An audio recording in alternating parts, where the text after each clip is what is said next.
"You're fired." 2 words I never expected to hear from my own father. Yet there he sat behind his mahogany desk, his steel-gray eyes fixed on me with a coldness I'd never seen before. The office felt suffocating, despite the floor-to-ceiling windows overlooking the Manhattan skyline. "Dad, if you just listen about the Henderson account." He held up his hand, silencing me. "It's Mr. Matthews in this office, Alexandra. And the Henderson account was the final straw. Your innovative approach cost us a $12 million contract." I gripped the arms of my chair, forcing myself to stay calm. The traditional approach wasn't working. If we just tried my strategy for 1 more month. Enough. He slammed his hand on the desk, making his Best CEO award rattle. "This isn't some startup playground where you can experiment with wild ideas. This is Matthews and Sons, a company that's been built on tradition and proven methods for 40 years. I could back a laugh at the irony of Matthews and Sons, considering I, his only daughter, had worked here since I was 16, starting in the mailroom and working my way up through every department. Meanwhile, my younger brother David had waltzed in straight from business school into a vice president position. "The board agrees with me," he continued, shuffling some papers on his desk. "You're not cut out for business, Alexandra. Not at this level. Maybe something smaller would suit you better. A boutique shop perhaps, or a small local consulting firm." The condescension in his voice made my blood boil. I stood up slowly, smoothing down my charcoal gray suit, the same one I'd worn to countless meetings where I'd brought in millions in new business. Business that apparently didn't matter now. "You're making a mistake," I said quietly. He didn't even look up. "Your severance package will be handled by HR. Please clear out your office by the end of the day." I turned to leave, then paused at the door. "Dad?" He glanced up, irritation flashing across his face. Remember this moment.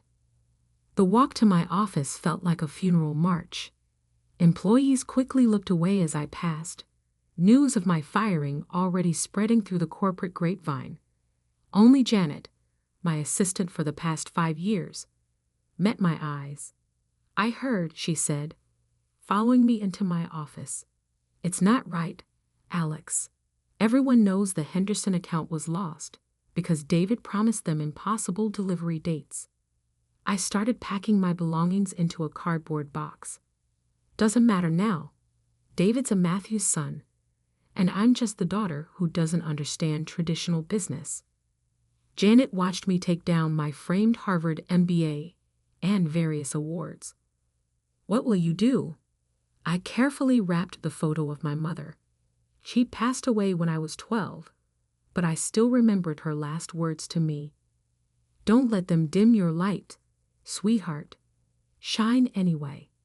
"I'm going to build something," I said, surprising myself with how calm I felt. "Something bigger than Matthews and Sons could ever be." Janet's eyes lit up. "Need an executive assistant?" I smiled, really looked at her for the first time that day. Janet wasn't just an assistant. She was a brilliant operations manager trapped in an administrative role because of the old boys club mentality at Matthews and Sons. "How about chief operations officer instead?" Her eyes widened. "You're serious?"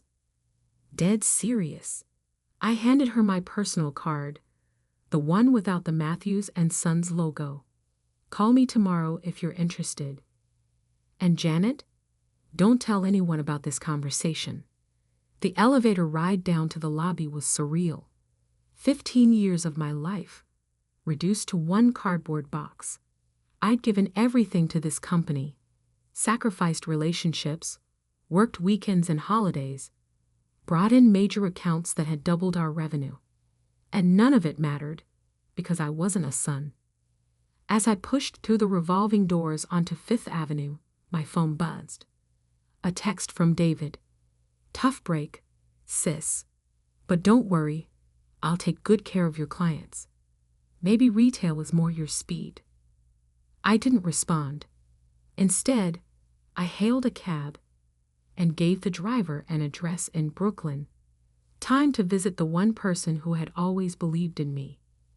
20 minutes later, I climbed the stairs to a modest brownstone and knocked on the familiar red door. It opened to reveal an elegant woman in her 70s, her silver hair perfectly coiffed despite the late hour. Alexandra? My grandmother's eyes narrowed as she took in my appearance and the box in my arms. He didn't. He did. She ushered me inside, straight through to her cozy kitchen where a pot of tea was already brewing. Some things never changed. Grandma Rose always seemed to know when she was needed. Tell me everything, she said, setting out her best china teacups. So I did. I told her about the Henderson account, about David's impossible promises, about Dad's coldness, and the board's decision. She listened without interrupting, her bright blue eyes, so different from my father's gray ones, taking in every detail. When I finished, she got up and walked to her study. I heard her opening drawers, shuffling papers. She returned with a thick manila envelope. I've been waiting for this day, she said, sliding the envelope across the table. Your mother knew it would come too. She made me promise to give you this when it did. My hands trembled as I opened the envelope. Inside was another envelope, sealed with wax, and a folder filled with documents. My eyes widened as I read through them. Grandma, this is your mother's inheritance, she finished. The one your father knows nothing about. Her family's shipping company holdings, real estate investments, everything she built before she married him. All in a trust, waiting for you. I stared at the numbers. Millions. Not as much as Matthews and Sons was worth, but more than enough to start something new. Why didn't you tell me before? Grandma Rose took a sip of her tea. Because your mother knew you needed to try it his way first, to give him a chance to see your worth. She set down her cup with a decisive clink. He failed that test rather spectacularly, wouldn't you say? I looked at the documents again, plans already forming in my mind. The Henderson account. They were looking for exactly what I proposed. Innovation, modernization, a fresh approach. Then perhaps, Grandma Rose smiled, it's time to show them what Alexandra Matthews can really do. I stayed at my grandmother's house late into the night planning. By the time I left, I had the beginnings of a strategy that would change everything. Dad thought I wasn't cut out for business? Fine. I'd show him exactly what kind of business I was cut out for. The game was about to change, and Matthews and Sons wouldn't know what hit them until it was too late. 1 year later, the Henderson Group's downtown headquarters buzzed with anticipation. In the main conference room, Janet, now my COO, was setting up for our presentation. Through the glass walls, I could see Thomas Henderson himself pacing, checking his watch every few minutes. They're here, Janet whispered, glancing at her tablet. Matthews and Sons representatives just arrived in the lobby. I smoothed down my tailored Armani suit, crimson red, a far cry from the conservative grays and blacks my father preferred. Right on time to watch their biggest account slip away. Alex. Janet's eyes sparkled with mischief. Did you plan this? The presentation time? Pure coincidence. I smiled. The fact that my father and brother are desperate to keep Henderson's business while I'm here to take it. Now that's just good strategy. The last year had been a whirlwind.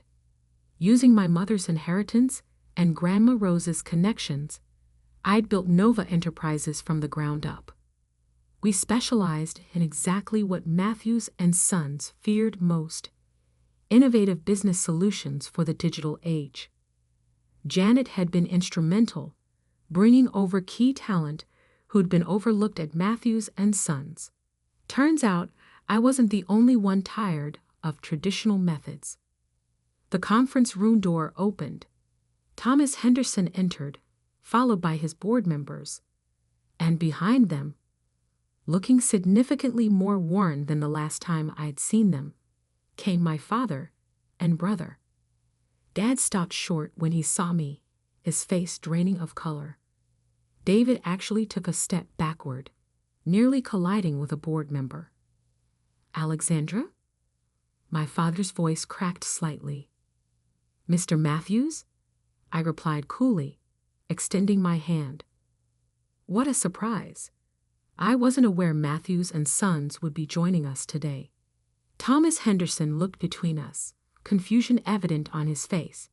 "You know each other?" "Ms. Matthews used to work for us," my father said stiffly, ignoring my outstretched hand. "Matthews?" Thomas raised an eyebrow. "Any relation?" "Just a former employee," Dad cut in quickly. "Actually," I smiled, "I'm his daughter, but that's ancient history. Shall we begin the presentation?"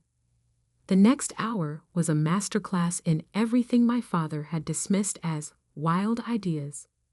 I showed them Nova's digital transformation strategy, our AI-driven analytics, our cloud-based solutions, everything the Henderson Group had wanted a year ago when Matthews and Sons had insisted on sticking to outdated methods.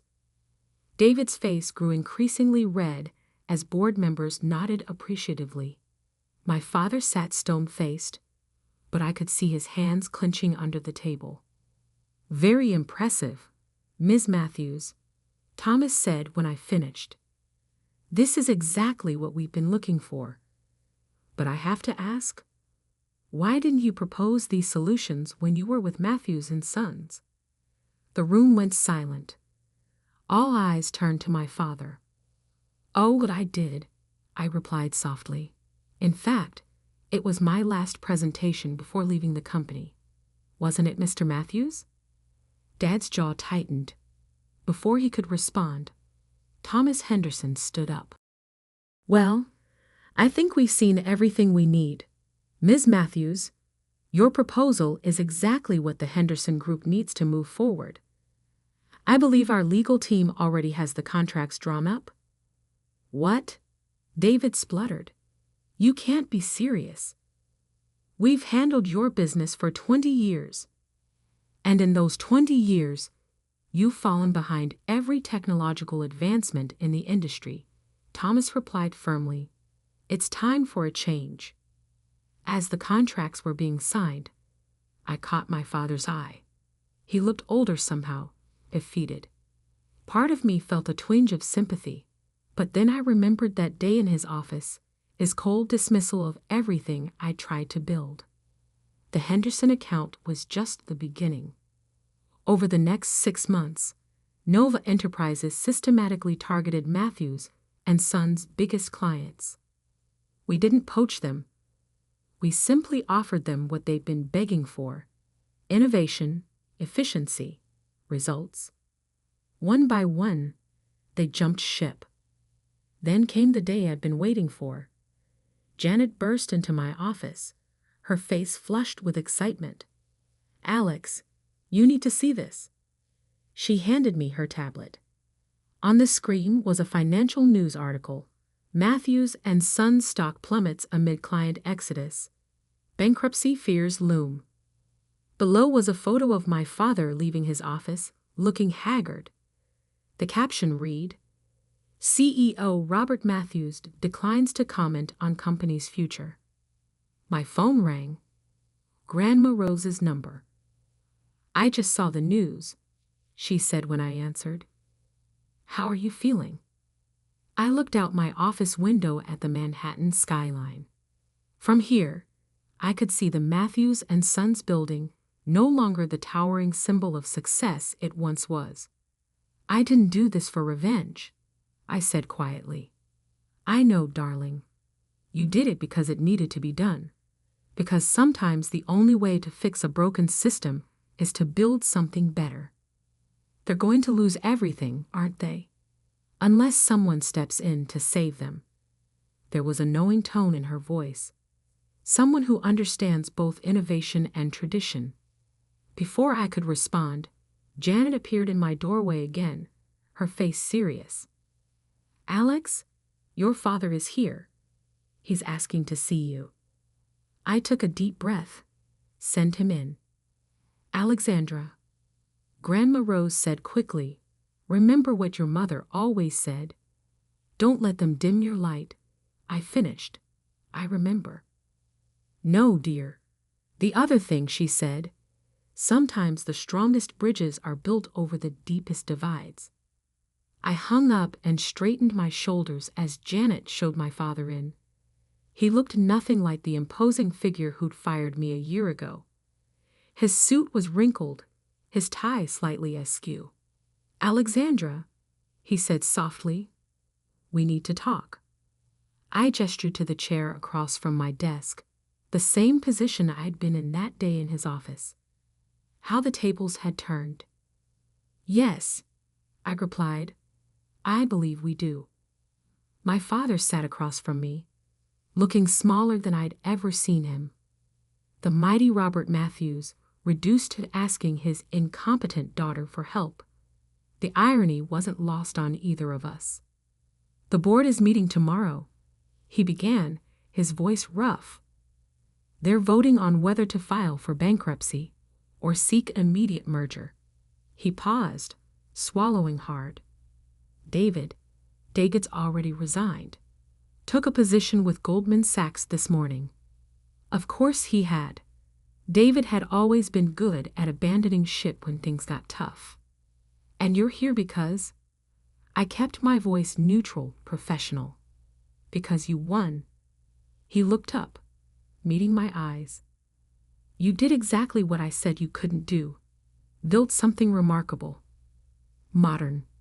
Successful. His hands trembled slightly. While I watched 40 years of work crumble because I was too proud, too stubborn to change. I leaned back in my chair, studying him. Did you ever wonder why I stayed at Matthews & Sons for 15 years? Working my way up from the mailroom when you could have given me a top position like you did David. He shook his head. Because I loved that company.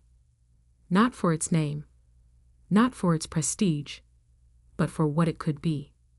Every innovation I suggested, every change I tried to implement, it wasn't to destroy tradition. It was to help Matthews & Sons evolve. And I shut you down at every turn, he admitted quietly. Yes, you did. I stood up and walked to the window, looking out at the city. Do you know what really hurt, Dad? Not the firing. Not even choosing David over me. It was that you never once asked why I thought we needed to change. Tell me now. I turned back to face him. Because business isn't about maintaining what worked yesterday. It's about building what will work tomorrow. Mom understood that. It's why her family's shipping company survived when all their competitors went under. His head snapped up. Your mother's company. But that was sold after she died. No, Dad, it wasn't. I pulled out the documents Grandma Rose had given me that night, sliding them across the desk. Mom left it in trust for me. She knew someday I'd need it, either to save Matthews & Sons or to build something new. He stared at the papers, realization dawning on his face. All this time, she knew. She saw in you what I couldn't. What you wouldn't, I corrected gently. He nodded, accepting the truth of it. So this is it then. You'll watch Matthews & Sons dissolve, knowing you were right all along. I pressed the intercom. Janet, bring in the proposal, please. Janet entered with a thick folder, placing it on my desk with a knowing smile before leaving us alone again. What's this? my father asked. A merger proposal. Nova Enterprises wants to acquire Matthews and Sons. His eyes widened. You'd buy us out? No. I sat down again, opening the folder. I'm proposing a true merger. Nova's innovation and digital expertise combined with Matthews and Sons' 40 years of industry relationships and experience. Not destroying tradition, but evolving it. You'd save the company? After everything? You once told me I wasn't cut out for business, I said, pushing the proposal toward him. But what you never understood is that real business isn't about crushing competitors or maintaining power. It's about building something lasting, something meaningful. He picked up the proposal with shaking hands. And the name. Matthews Nova, I replied, honoring the past while embracing the future. And my role? You'd stay on as Chairman Emeritus, focusing on client relationships, what you've always done best. I'd be CEO, leading the company's strategic direction. I paused. As equals this time, father and daughter, finally working together instead of against each other. He was quiet for a long moment, reading through the proposal. Finally, he looked up, and I saw something I'd never seen before in his eyes. Respect. Your mother would be so proud of you, he said softly. She'd be proud of us both, if we can make this work. He stood up, straightening his tie, a glimpse of the Robert Matthews of old. The board meets at 9 tomorrow morning. Join me. I'll be there. After he left, I called Grandma Rose.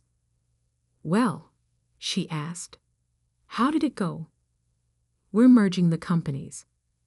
Matthews Nova, bringing the best of both worlds together.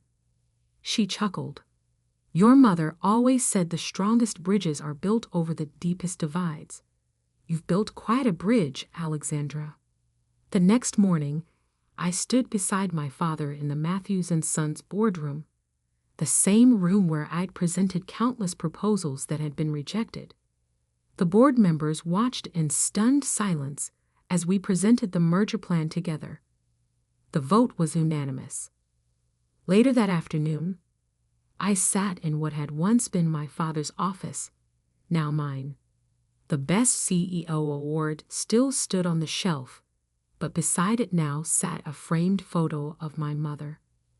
Janet knocked and entered. The press release is ready. Want to take a look? I smiled, thinking of how far we'd both come. In a minute. First, call the Henderson Group. I want to personally tell them about the merger. Already done, she grinned. Thomas Henderson said, and I quote, it's about time those Matthews women took charge. I laughed, then turned to look out at the city. Somewhere out there, in an office much like this one, my father was probably doing the same thing, seeing New York not as it was, but as it could be. A year ago, he'd fired me for not understanding business. Now together, we were building something neither of us could have created alone. Sometimes the best revenge isn't revenge at all. Sometimes it's showing them a better way forward. And sometimes, just sometimes, the black sheep of the family becomes its greatest legacy. That evening, I visited my mother's grave, placing a single white rose beside her headstone. The merger announcement was already making headlines. Matthews Nova, a new era in business. You were right, Mom, I whispered. About everything. My phone buzzed. A text from Dad. Dinner tomorrow? I'd love to hear more of your ideas about the digital transformation project. I smiled, typing back, looking forward to it. The sun was setting over Manhattan, casting long shadows across the cemetery. But I wasn't standing in anyone's shadow anymore. I was casting my own light, bright enough for us all to see by. And that, perhaps, was the greatest success of all.